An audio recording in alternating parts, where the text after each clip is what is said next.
السلام عليكم ورحمة الله وبركاته. اللهم صل وسلم وبارك على سيدنا محمد وعلى آله وصحبه وسلم.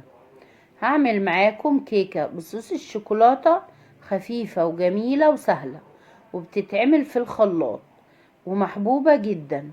يلا فرحي ولادك واعملي لهم في نجاحهم وفي عيد ميلادهم كيكة بصوص الشوكولاتة اقتصادية جدا وجميلة ومقادير مظبوطة، ومقاديرها موجودة في كل بيت.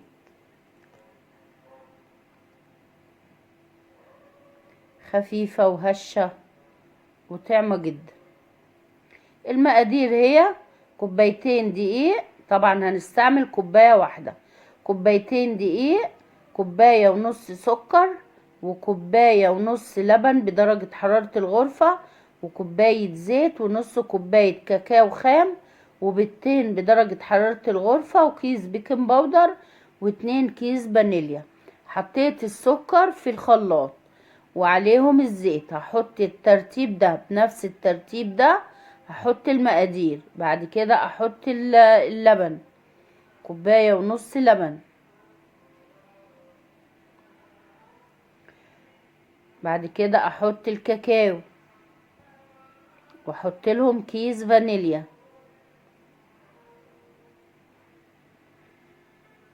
والبيض طبعا انا مش هحط دلوقتي. قفلت الخلاط وهبدأ اضرب كل المكونات دي مع بعض. جبت طبق ومعاه مصفى سلك، هفتح كيس الفانيليا واحطه على البيض واركنه دلوقتي، هستعمله شوية كده. حطيت كوبايتين الدقيق في المصفى، وهحط عليهم كيس البيكنج باودر، وهحط معاهم ذرة ملح او ربع معلقة صغيرة ملح، اقل كمان من ربع معلقة. وهضرب وهنخل الدقيق بقى مع البيكنج باودر مع الملح، واديهم تقليبة. واجيب كوباية من نفس الكوباية اللي انا عايرت بيها المقادير،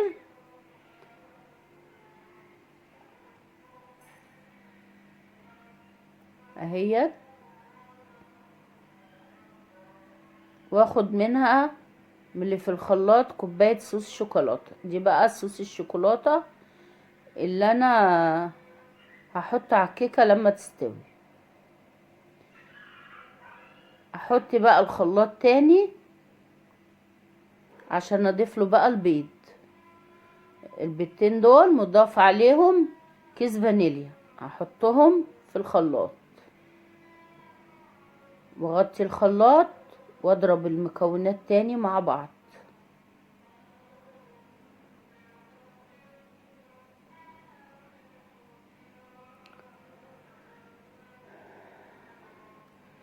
ودي بقى انا محضرة صينية مقاس 22 مربعة بقى مدورة، المهم تكون مقاس 22 عشان المقادير دي مظبوطة على المقاس ده.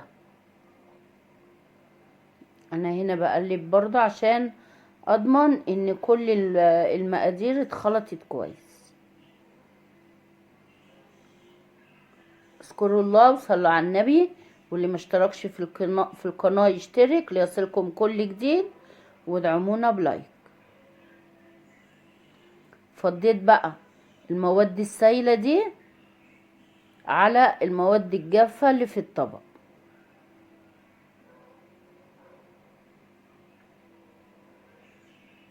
وهبدأ بقى اقلب بقى مع بعضه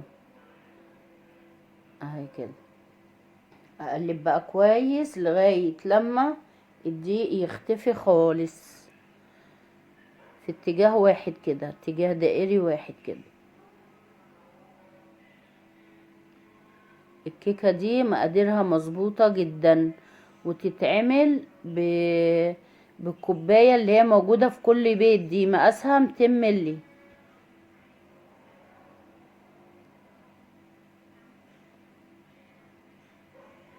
والكيكة دي طرية جدا وجميلة وطعمها في منتهى الجمال.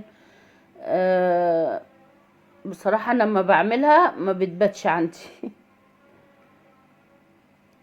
خلاص كده انا خلطت كده المقادير كلها مع بعض. بص قوام الكيكة ده، القوام بتاعها ولا خفيفة ولا تقيلة. حطيتها في الصينية اللي دهناها زيت، واكون فاتحة البوتاجاز على درجة حرارة متوسطة. فاتحة البوتاجاز من تحت بس، ولو عندك مروحة شغليها، ما عندكيش خلاص. وفي الرف اللي في النص احط عليه كيكة، صينية الكيكة دي احطها في الرف اللي في النص، ويكون البوتاجاز سخن. ديت كوباية صوص الشوكولاتة اللي هحطها على الكيكة لما تتعمل.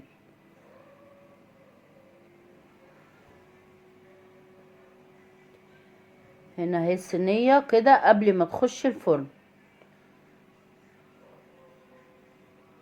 هنا خلاص دخلتها الفرن وطلعت. طبعا بختبرها بسكينة كده او بخشبة اللي هي بتاعت شيش الطاووق دي. بعد ما تستوي وتهدى شوية اروح حاطلها الصوص الشوكولاتة، موزعة الصوص كده اهو. طبعا هنا كانت الصينية لسه سخنة، وابدأ بقى اقطعها. قطعيها بقى بالمقاس اللي انت عايزاه. الصينية دي انا قطعتها على 8 قطع، وممكن تتعمل على 10 قطع، لان ال8 قطع كبار. يعني لو عيلة من 4 أو 5 انفار هياخدوا كل واحد قطعتين، هياكلوا ويشبعوا. وطعمها جميلة جدا، الصوص بتاعها حلو، والكيكة طرية وهشة. ان شاء الله لما تجربوها تعجبكم، واقتصادية ما بتكلفنيش كتير، وهفرح بيها ولادي. ابني بقى نجح، ابني عيد ميلاده اعمله وفرحه. وده الفيديو بتاع النهاردة.